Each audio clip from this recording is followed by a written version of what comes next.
dediyim kimi, bax, mülayim dəniz bu əraziləri əhatə edir və Fransanın Paris şəhəri mülayim kontinentala düşür. Daha sonra mülayim kontinentalda Almanya, Polşa ovalığı, sonra burada Qərbi Avropa düzənliyi, daha doğrusu Şərqi Avropa düzənliyi bura daxildir mülayim kontinentala və gördüyünüz kimi Moskvadır, Kiyevdir, bu kimi şəhərlər mülayim kontinentalda yerləşir. Yenə qeyd edirəm, Paris mülayim kontinentaldadır. Amma London mülayim dənizdədir. İndi keçirəm dediyim subtropika. Subtropik, bax burada Prini, Apenin və Balkan yarımadalarını əhatə edir və subtropik bitkiçilik burada inkişaf etmişdir. Bu da oldu Avropanın iqlimi. Demək, buradan belə bir nəticəyə gəlirik ki, Avropada yayılan iqlim qurşaqları arktik, subarktik, mülayim və subtropikdir və iqlimə əsas təsir göstərən cərəyanlardır. Bir də bax bura, bu hissəyə Şimali Atlantika cərəyanının Norveç qolu təsir göstərir və buna görə fikir verin, mülayim daha çox ərazini əhatə edir.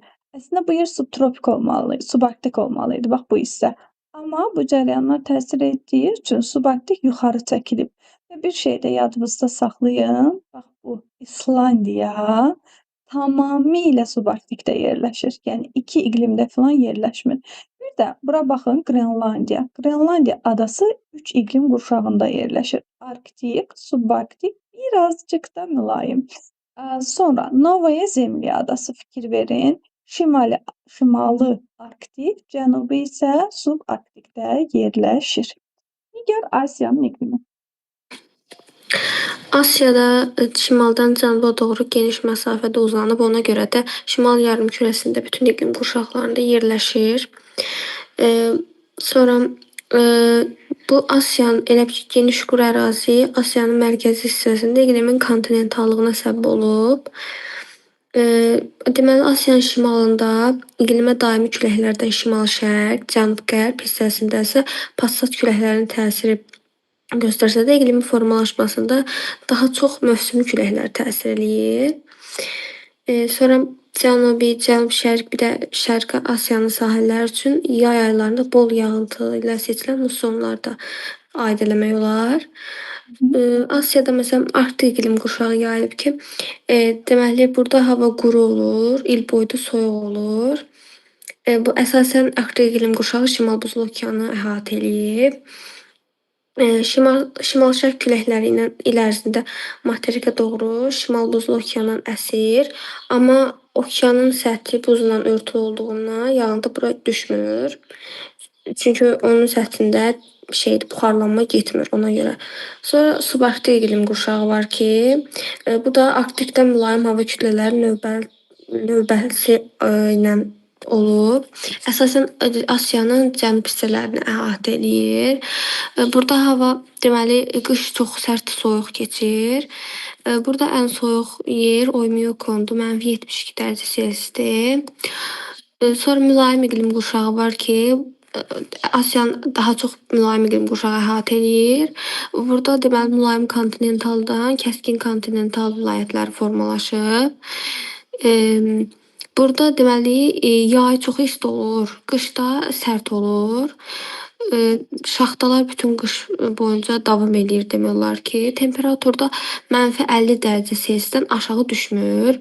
Yox, aşağı olur daha doğrusu. Sonra məsələn Kamçatka məsələn mülayim dəniz, Saxalin ilə Kuril adalarında, bir də Skote-Alin dağlarının ətəklərində mülayim musson iqlimi formalaşmasını da deyə bilərik. Sonra gəlir subtropik iqlim qurşağı. Bu da elə bil ki, Asiyada Aralıq dənizi sahillərindən Sakit Okeanın sahillərinə qədər uzanıb. Deməli, bu subtropik iqlim qurşağından şərqdə Aralıq dənizi, kontinental, bir də musson iqlim formalaşıb. Sonra gəlir tropik iqlim qurşağı. Tropik iqlim qurşağı da Asiyada bütövzuluq əmələ gətirir, yəni Asiyanı çox əhatə edir. Burada Cənub-Qərbi Asiya ölkələrinin əsas hissələrini əhatə edir. Bir də ki, Tar səhrası rayonunda qırılır tropik iqlim qurşağı. Bəli. Bunun da səbəbi Hind okeanından gələn rütubətli havadır. Ona görə orada qırılır. Sonra subekvatorial iqlim qurşağı da var ki, cənub, cənub-şərqi, bir də şərqi Asiyada tropik qurşağı əvəz eləyir. Bu subekvatorial qurşaqda yayda ekvatorial hava kütlələri olur, qışda da tropik hava kütlələrini əvəz eləyir. Yay mussonlarının təsiri ilə də subekvatorial iqlim qurşağında yayda çoxlu bol yağıntılar düşür. Sonra ekvatorial iqlim qurşağı var ki, bu da Asiyanın cənub-şərq ucqarında yerləşən adalar, bir də yarımadaları əhatə eləyir. Buralarda da temperatur il boyu müsbət 25 dərəcə Selsi olur və yaxud bir də yağıntı da çox düşür. Ay, sağ ol. İndi gəl yenə. Demək, Asiyada bütün iqlim qurşaqları var. Elə bil ki, yayılan bütün iqlim qurşaqları var şimal yarımkürəsinin. Amma bir şey yadında saxla ki, Asiya qitəsi, qitə deyəndə adalarla birlikdə sahə nəzərdə tutulur. Asiya qitəsini ekvator kəsir. Amma Avrasiya materikini ekvator kəsmir. Materik burada bitir. Bu hissədə bitir. İndi keçirəm buradakı əraziləri yenidən deyim. Demək, bu kəskin kontinentaldır. Burada da Aymyakon məntəqəsi yerləşir. Bu da şimalın ən aşağı temperaturunun qeydə alındığı ərazidir. Sonra demək, mülayim Kamçatka yarımadası mülayim dənizdədir. Bir də burada indi sonra deyəcək Aleut adaları, Alyaska yarımadası da mülayim dənizdədir. No, elə bir Severnaya Zemlya, Spitsbergen, Franz Iosif bunlar hamısı Arktik iqlim qurşağındadır. Sonra mülayimin bir neçə tipi var. Bunlardan biri də mülayim mussondur. Bəs mülayim musson haraları əhatə edir? Saxalin adası, Oxot dənizi, Yapon dənizi, bir də bu Yapon adaları 4 adadan ibarətdir. Hokkaido, Honshu, Shikoku, Kyushu. Burada Hokkaido'dan Honshu'nun bir hissəsi düşür mülayim mussona. Mülayim musson yadınızda saxlayın gənclər. Sadəcə və sadəcə bax burada Asiyada ya da Avrasiyada yayılıb. Başqa yəni heç bir yerdə mülayim musson yoxdur. İndi keçirəm müəllimə mülayim kontinental, daha doğrusu mülayim kontinental keçdim subtropik iqlimə. Subtropik iqlimdə gördüyünüz kimi bu əraziləri əhatə edir. Subtropikin də mussonu var. Və bax bu Koreya yarımadasına fikir verin. Bu iki iqlim qurşağında yerləşir. Yapon adaları iki iqlim qurşağında yerləşir. Həm subtropik, həm mülayim. Və yadınızda saxlayın. Bu elə bil ki, tropik iqlim qurşağı zolaq əmələ gətirmir. Daha doğrusu subekvatorial iqlim qurşağı Asiyada zolaq əmələ gətirmir. Fikir verin, bu hissədə elə bil ki, kəsilir subekvatorial. Əslində bu ərazi də subekvatorial olmalıdır. Amma Asiyada bütöv bir zolaq əmələ gətirmir. Bu hissədə kəsilir. Əslində bu hissə Ərəbistan subekvatorial olmalıdır. Bunu yadınızda saxlayın. Sonra bax İranın bir hissəsi, İran yaylası, sonra Ərəbistan bütövlükdə düşür tropik iqlimə, tropikin kontinentalına. İndi müəllimə subekvatorialda olan ərazilər deyəcəm. Hindistan, Hind-Çin yarımadası, Filippin adalarının bir hissəsi, sonra buradan gəlirəm müəllimə Yeni Qvineya. Bunlar hamısı subekvatorialda yerləşir. Amma və lakin, bir dənə bura baxın, Şri Lanka adası görürsünüz iki iqlimdir. Sonra Filippin adaları iki iqlimdir. Sonra Yeni Qvineya iki iqlimdir. Həm ekvatorial, həm də subekvatorial. Amma və lakin Kalimantan, baxın Kalimantan, digər adı Borneodur. Sumatra, bir də ki Sulawesi. Bunlar sırf ekvatorialdadır. Yava isə, fikir verin, bir az ekvatoriala toxunur, qalan hissəsi də subekvatorialdadır. Belə. Bu da Asiyanın iqlimi düşünürəm ki, tam şəkildə təhlil etdik. Aha. İndi keçək Firuzə, Şimali Amerikaya. Bəli. Deməli, bu materikində iqlimlərin təsiri əvvəla materikin coğrafi mövqeyi və relyefindən asılıdır. Deməli, burada temperatur xeyli aşağı düşür. Bunun da səbəbi ondadır ki, Şimal Buzlu okeanından gələn küləklər mərkəz hissəsinə daxil olur. Orada da temperatur aşağı düşür. Daha sonra isə deməli, şimal hissəsində dağlıq ərazilər daha çoxdur. Cənub hissəsində isə demək olar ki, yox dərəcəsindədir. Bir də bura şimal hissəsindən soyuq, cənub hissəsindən də isti hava kütlələri daxil olur. Bu da tornadonun yəni ki, belə yüksək burulğan formasında olmasına gətirib çıxardır.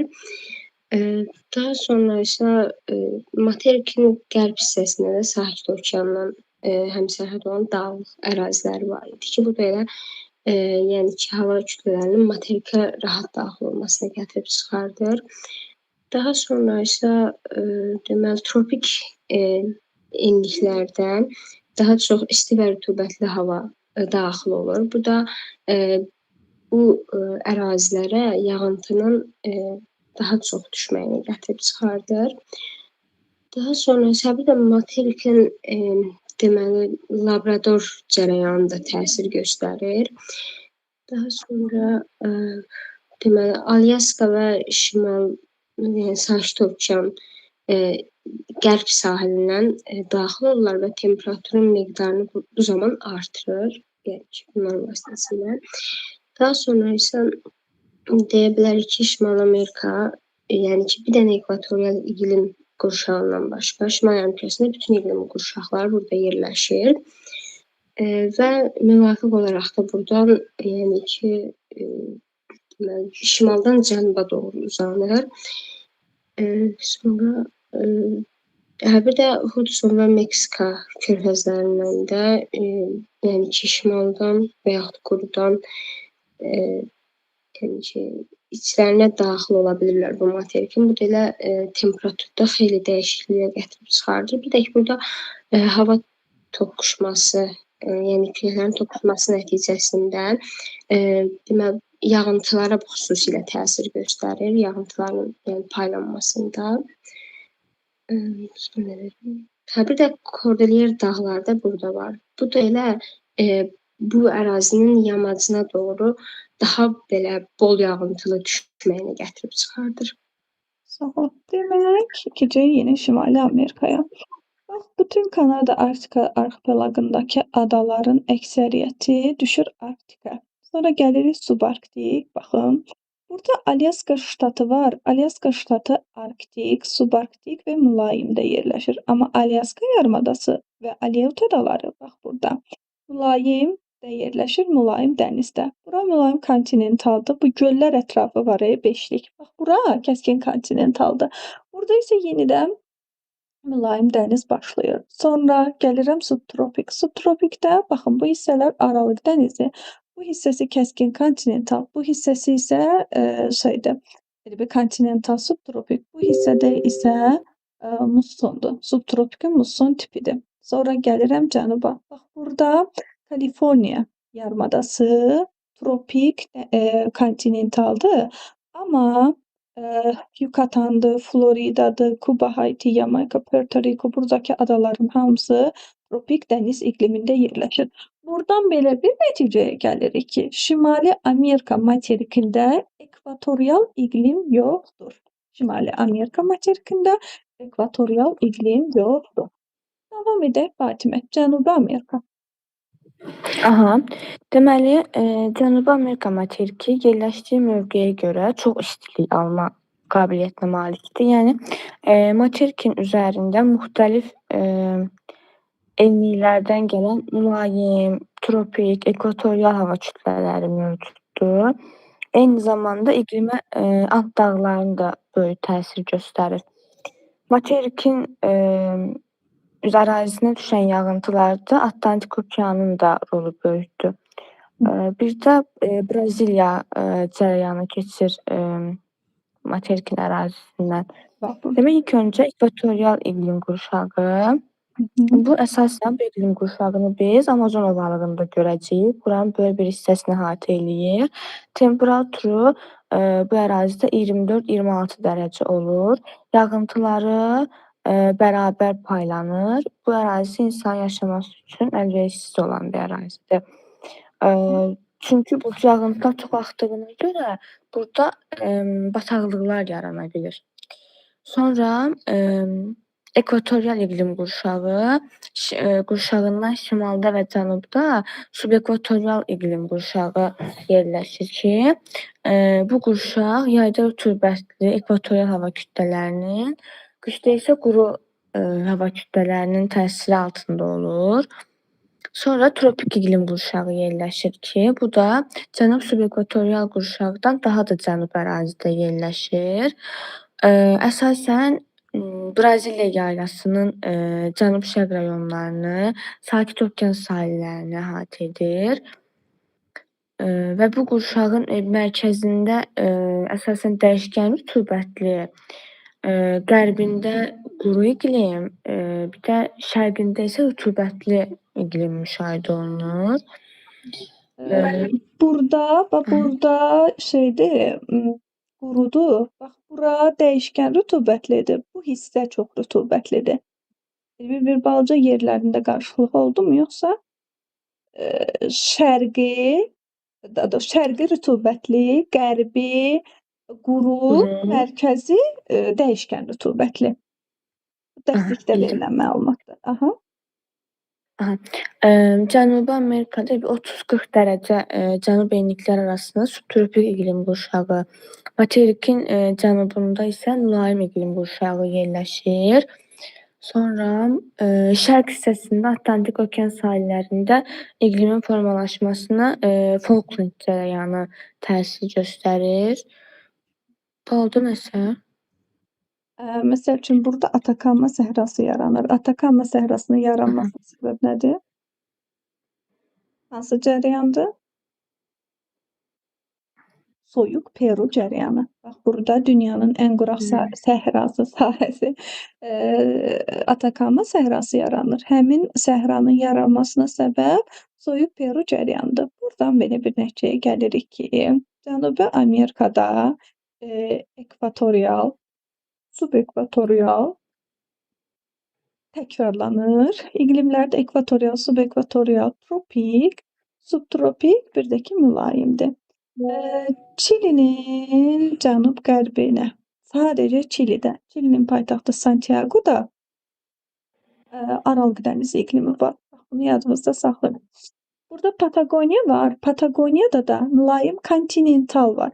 Odlu torpaq adası, baxın bu ərazilər düşür mülayim dənizə. Sonra burada Cənubi Orkney, Cənubi Sandviç kimi adalar var. Nə bilim, burada var, Kerguelen adası var. Bunlar hamısı düşür mülayim dəniz iqlim tipinə. Mülayim dəniz.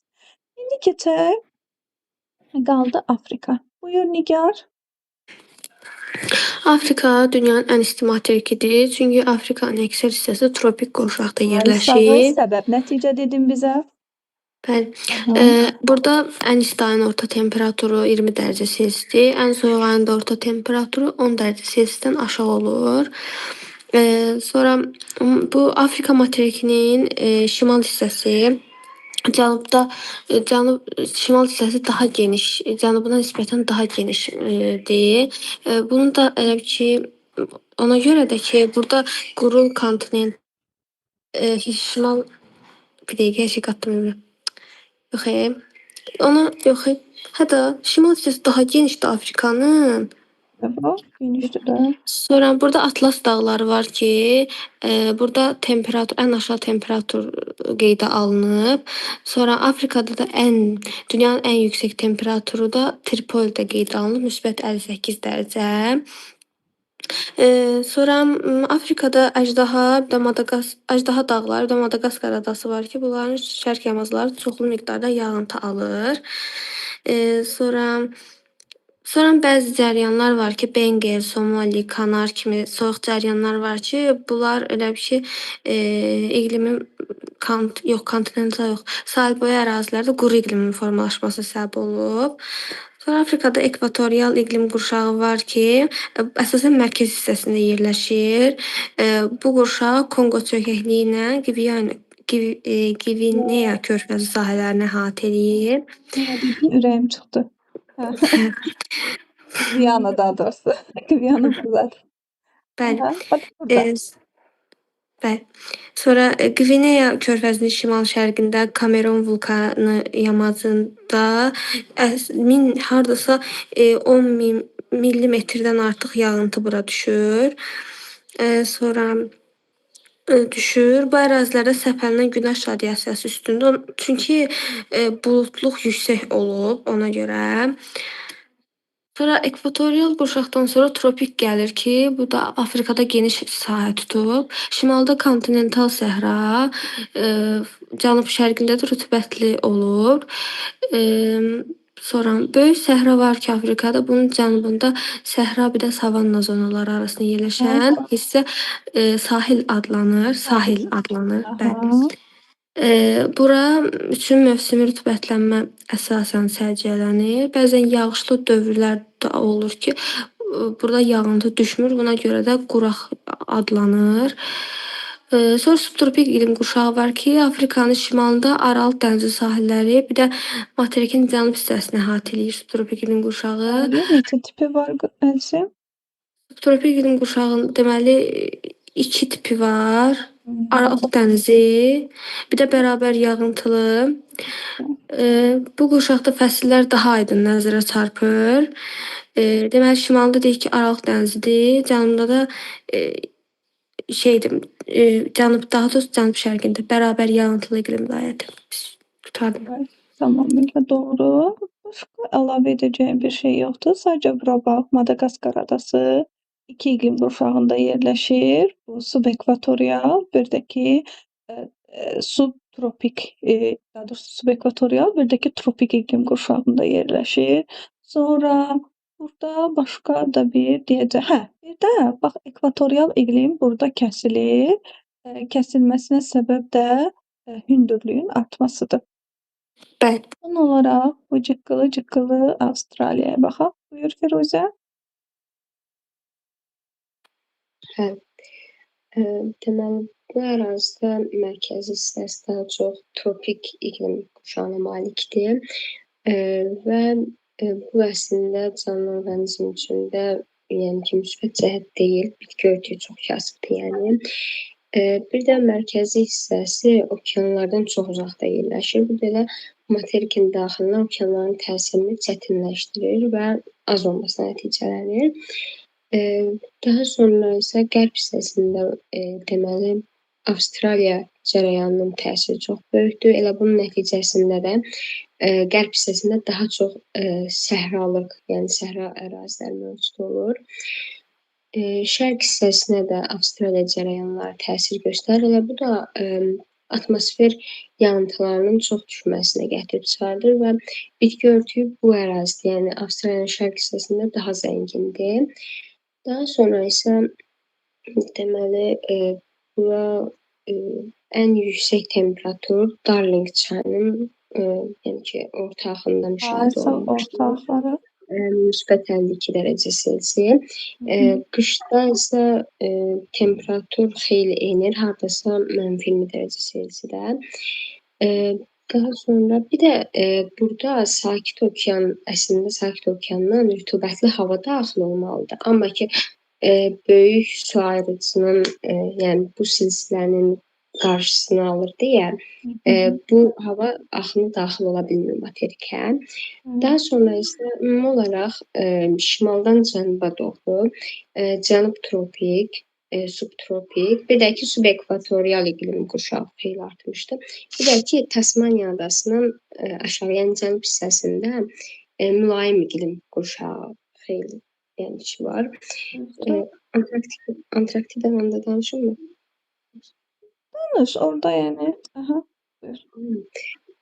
Bura yerin soyuducusu adlanır və ümumiyyətlə iqlimi sərt keçir və ən belə aşağı temperaturda -91 dərəcə olmuşdu ki, bu da Yapon stansiyasında müşahidə olunmuşdu. Bura daha çox deməli Fuji günbəzi Yaponlar müşahidə edib. daha çox Antarktik, bir də ki Antarktik hədisi. Bir də Antarktik iqlim qurşağı mövcuddur.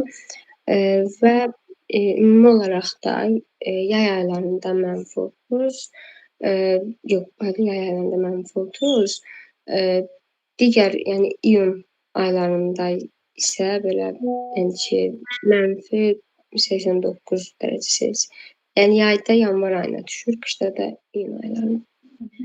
Və bir də əslində materikə günəş xeyli düşür. Lakin burada qar və buzluqlar çox örtülü olduğuna görə, yəni ki, bir növ onları günəş işığına geri qaytarmış olur. Tamamilə Və doğru. materik sahili və daxilində də, yəni mərkəzi ilə sahillər arasında da temperatur fərqi çox böyükdür. Sağ ol sənə. Burada yəni sən dediyin kimi elə bil ki, əks etdirmə böyük olduğu üçün geri qaytarır da bütün nəyi? Əks etdirmə böyük olduğu üçün geri qaytarır. Bu da gənclər bizim materiklərin iqlimidir. Demək olar ki, hər şeyi